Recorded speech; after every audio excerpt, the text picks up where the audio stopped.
Olá, hoje vamos olhar para uns excertos do Guia Rápido do SysLinux. É um gestor de arranque. Interessante, porque funcionava a partir de sistemas de fecheiros DOS. Queremos perceber o que era isto, para que servia e porque é que esta coisa do DOS era, pronto, importante. Exato! A grande vantagem do SysLinux era mesmo essa.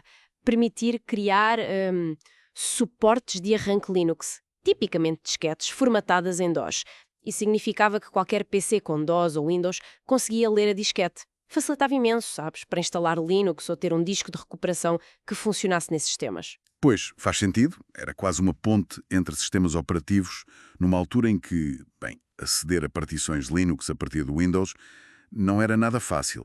E como é que se fazia isso? Como se criava uma disquete dessas com o SysLinux? Olha, o processo era relativamente direto. Primeiro, claro, precisavas de uma disquete formatada em DOS. Normalíssimo. Depois, copiavas para lá um ou mais fecheiros do kernel do Linux, os que quisesse usar. E o passo-chave era executar o comando syslinux, apontado para a drive da disquete, tipo dev fd0.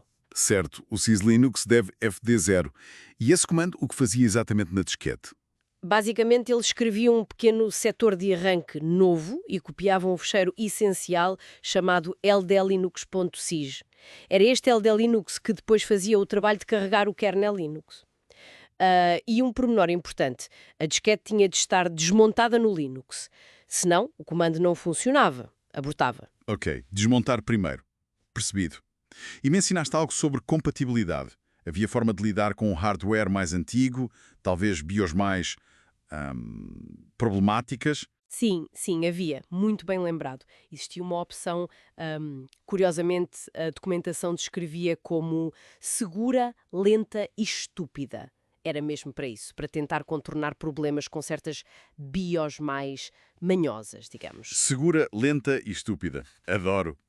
Uma opção pragmática, portanto. Exatamente. Mostra bem os desafios da altura com a compatibilidade de hardware.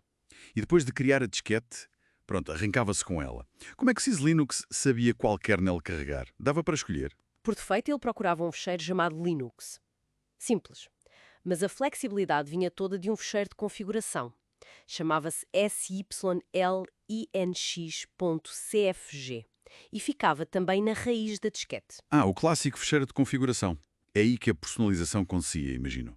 O que é que se podia definir nesse fecheiro? Tipo, várias opções de arranque, passar parâmetros ao kernel. Isso mesmo. Podias definir o kernel por defeito, com a diretiva default. Podias adicionar opções que eram sempre passadas ao kernel, com o append. E podias criar entradas com nome, com label, muito parecido com o lil. Cada label podia ter o seu próprio kernel e as suas próprias opções append. Podia-se até dizer a uma label para ignorar as opções globais do append. Bastante flexível, então. E- Era possível intervir no arranque? Tipo, escolher manualmente uma opção diferente ou algo assim? Sim. Se pressionasse Shift ou Alt durante o arranque, ou se o Caps Lock ou Scroll Lock estivessem ligados, ele mostrava um prompt boot, igual ao Lilo, praticamente. Aí podias escrever o nome de uma label ou o nome de um fecheiro de kernel diretamente e até adicionar parâmetros na hora. Isso é ótimo para despistar problemas ou testar coisas? Sem dúvida. E podias controlar este comportamento. Havia a opção Timeout para definir um tempo de espera antes do arranque automático e a prompt para forçar o aparecimento do boot, sempre ou só com as teclas especiais. Parece mesmo muito completo para algo que corria de uma disquete DOS. Havia mais alguma coisa? Alguma funcionalidade extra de personalização? Havia, sim. Uma interessante era a capacidade de mostrar ficheiros de texto no ecrã. Podias ter um ficheiro display, que aparecia logo no arranque, ou associar ficheiros de texto às teclas de F1 a F10, tipo menus de ajuda. A sério? Dava para fazer menus de ajuda numa disquete de arranque? Sim, e nesses ficheiros de texto podias usar códigos simples para limpar o ecrã ou até definir cores de texto e fundo, com códigos hexadecimais tipo CTRL+O, seguido dos códigos das cores. Uau! Isso permitia criar interfaces de arranque bastante informativas, ou pelo menos com instruções claras. Podias até carregar fontes diferentes ou mapas de teclado? Exato. Era possível carregar uma fonte .psf e até um mapa de teclado simples, com QBDMap.